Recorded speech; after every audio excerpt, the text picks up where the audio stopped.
Hi guys, my name's Megan.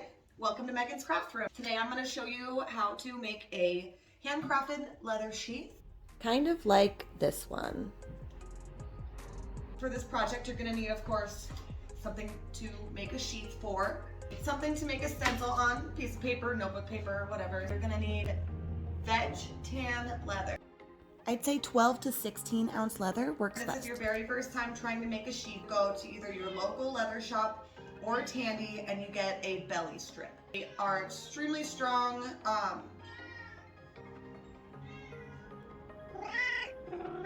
So that's what we're starting with here. I just have your run-of-the-mill cheap belly strip. Of course, you're gonna need items for cutting. My handmade kiridashi that I created myself, it's got a slightly rounded blade on the bottom. This is my favorite for cutting out details, curves, stuff like that. A lot of people like to use a square knife. It's not my favorite, but I do tend to use it a lot on veg tan belly strips and sheaths. Other things that you're going to need, you're gonna want an awl of some sort. This will help you line up your stitching holes. You're also gonna need a hammer, mallet, something like that. Obviously a leather mallet is going to be your best bet. We're going to be using Tandy Pro Dye. We're going to do yellow and black. In order to do a proper saddle stitch, you're going to want 2 needles with flared tips. For this, I always use a 2-prong stitching iron. On sheaths, you're going to have a lot of curves. You can't use a 4, 5, 6 prong because that's going to make a straight line and you're not going to manage to get a nice curve. I'll show you. You can get this exact same stitching iron from Tandy Leather, and it's what I would recommend for any beginners. Even if you use diamond-shaped stitching irons, if you punch all the way through at once, after assembling everything together, one of the sides is not going to look good. A lot of people make the mistake of gluing their entire sheath together and then using something like a drill press to punch holes all the way through it. Do not do this. Do not do this. It looks terrible. You have to use diamond-shaped stitching punches in order for your stitching to look anywhere near pretty at all. I'm going to use this really brightly colored thread since it's a really brightly colored knife and I want everything to look really pretty. So I can't pull my towels back in. I will help you. Be right back. Okay, little pair of pliers, like jeweler's pliers, helps keep my fingertips from getting torn to shreds while I'm sewing. I would normally use leather weld or contact cement, but for the sake of this presentation, I am not going to go get new glue. We're just going to use tacky glue. You'll get the picture. You're going to need pressure clips, binder clips, clamps of some sort. My favorites are just big old binder clips. Big binder clips. Another one are just these little, like, I don't even know what you'd call them. Little decorative clips you can get from a dollar store or Walmart. I recommend large binder clips. They work great for this. Lastly, you're gonna need something to finish the edges. Sandpaper. I also have a belt sander that I'm gonna use to make this process a little bit quicker, but you can definitely just hand sand. And I am gonna use saddle soap, clean up the leather at the end, give it a nice little shine, allow me to polish the edges and the surface. There's a lot of other products you can use. Resiline's great on a lot of things, but I don't like to use it on sheath. With your sheath, the leather is supposed to be able to breathe to a certain extent. Adding a sealant will seal that water and moisture inside. So if you do end up having any sort of dampness left on your knife, you put it in the sheath, it sits for a little while, there's no way for that moisture to escape if you have a Resilene barrier, and then your knife rots. And then your knife rusts. Then your knife rusts. The saddle soap is great. It provides a breathable barrier that's going to protect your finish without sealing in a bunch of moisture and ruining your knife.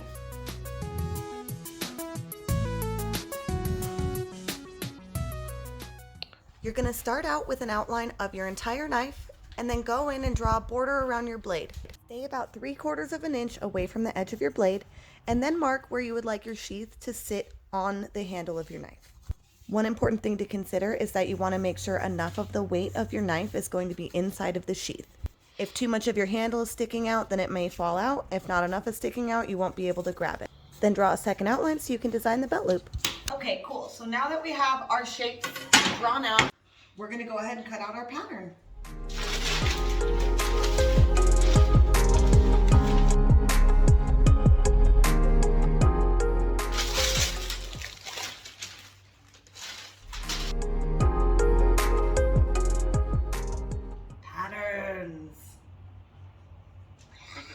We are going to need one cutout of the belt loop. We're going to need 2 full cutouts of the actual design. And then let's talk about welts. A welt is the portion of the sheath that protects the stitching, the edge work, all of it from the blade. As an example. So these would be the outside portions, and you can see right in here, there's a third piece of leather. That piece of leather right in here provides protection for the stitching so that that blade does not cut and open straight through the stitching. In order to do that, we're just going to take a trace of this.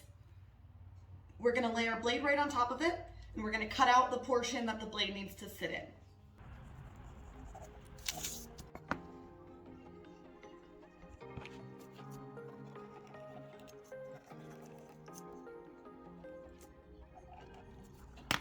Okay, now that we have our patterns cut out, we are going to trace them onto the leather, and then we're going to cut them out.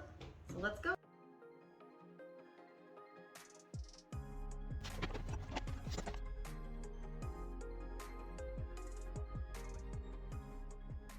Now that we have all of our leather pieces cut out, I'm going to go ahead and dye my pieces. If you don't want to dye your pieces, it's totally up to you. I am going to use Tandy Pro Dye, and I'm going to do a little bit of like a sponge pattern, so I'll be right back.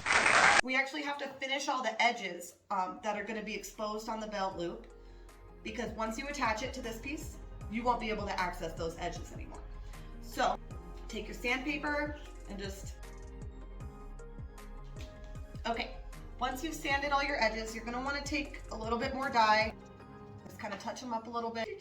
This time I'm going to use saddle soap. You can just totally leave the edges unfinished and just sand it if you want. I'm using saddle soap to get kind of like a middle range. It's not going to be glassy finish. It's going to be a quick, easy, but kind of smooth looking finish. Water in it to activate it. Kind of want to scrub it until it gets a little bit foamy. And then just apply it to your edge. And then I like to use just this old beveler. The wooden handle's perfectly smooth and great for this, but you can always like buy specialty tools for it. Handle from an old tool will work just fine. And you're just gonna wanna polish that edge while it's damp with the saddle soap. See that? Making it sideways like this. And just polishing it. Okay, so one of these pieces is gonna get the welt glued in, and that's gonna be right in here. And then the other one of these pieces is going to get the belt loop, which is gonna go directly on top like this.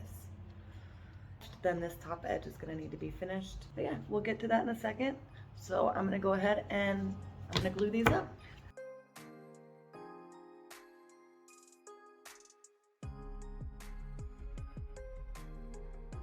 And here I took just a second to use sandpaper and rough up the edges so that the glue would stick better.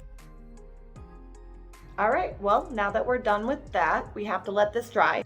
Just to show you, I did leave this a little loose, because remember, you are going to be putting a belt in there. It's glued at the top and bottom. Aligning your edges properly is going to save you a lot of time in the long run. So, see, we have edges. We're gonna go ahead and let these dry, and after that, I'll be back. So go ahead and remove your clips. All right. Go ahead and take the piece that has your belt loop attached to it, and you're going to need to mark your stitching holes for whatever part of this sheath is not going to be sewn up when you sew the edges together. In my case, this is just the top portion of the belt loop, but in some cases you will need to sew the bottom portion on first as well. When I designed this sheath, I did make the belt loop line up with the bottom edges, so that portion will be sewn on when I sew the entire sheath together. Once you've marked the lines, go ahead and take your stitching iron and punch holes. I'm doing kind of like a parallelogram shape in this case, and then go ahead and sew it together.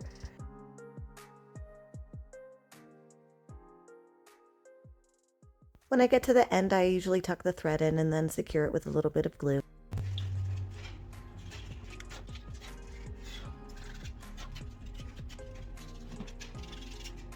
Now you're just going to finish those top edges the same way that you finish the edges on your belt loop.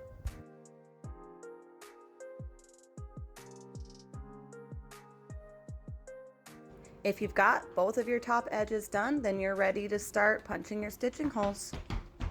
The hardest part about this is you need your stitching holes to line up perfectly. You need to take both of your pieces and you need to make sure that they line up. If there's any excess leather or anything like that, you need to trim it off. Pretty good, that little corner maybe.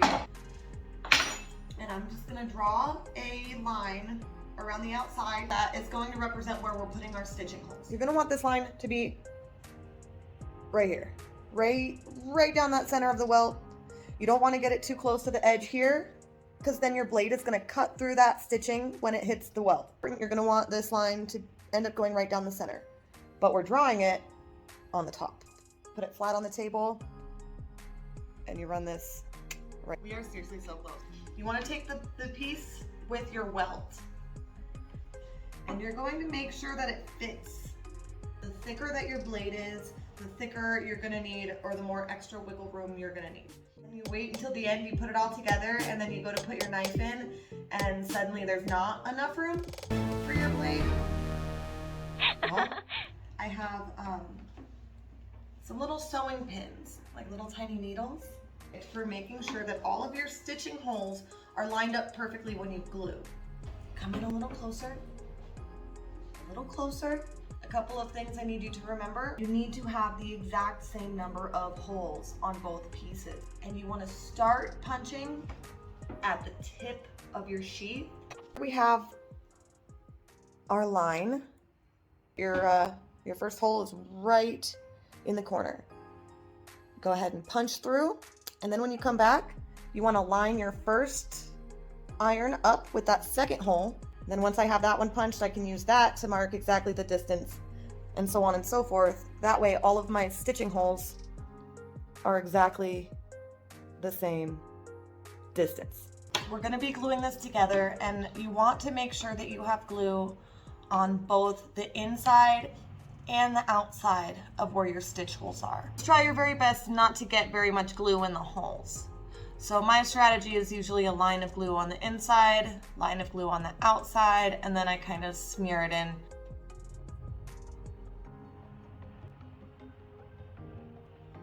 I try to avoid the holes as much as I can. Now we're gonna go ahead and put, and here's where these come in handy, and then through that hole. Continue clamping the edges of your sheath. I like to use the sewing pins all the way around every few holes to make sure that everything's lining up perfectly. It can be a pain in the butt, but I promise it will make your life way easier when you're sewing. All right, all glued up.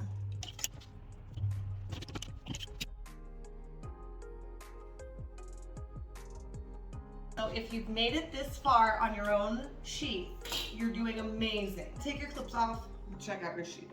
Looks like it's pretty dry, so we're gonna go ahead and sew it up. Now, if you're not familiar with saddle stitching, let me know in the comments. I will make a follow-up video to give you all the details. Cut your thread about 4 to 5 times the length once you've got all these layers together. Start on one end. This is where I really like to use my jeweler's pliers too. It can be really difficult on your fingers pulling the needle through that many layers of leather over and over again. Although my fingers are basically leather just like this is at this point, so we're gonna start. Just make sure that your ends are the same length, and basically you just keep crossing back and forth.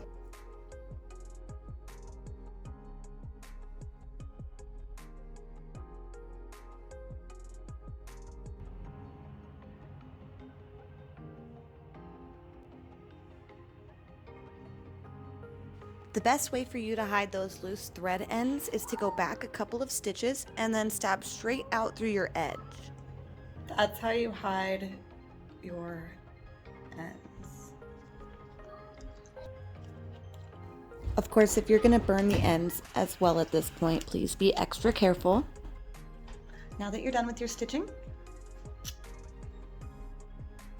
You just gotta do your edges just like I showed you already. You don't necessarily have to have a belt grinder, but it definitely helps. Now all there is left is to finish those edges. Sand, dye, polish, saddle soap. Same thing every time. And there you go. I really hope this video gave you everything you need to start making sheets. And if you have any questions, please let me know. I'd love to see what you guys make, so please tag me in your sheath pictures, and good luck!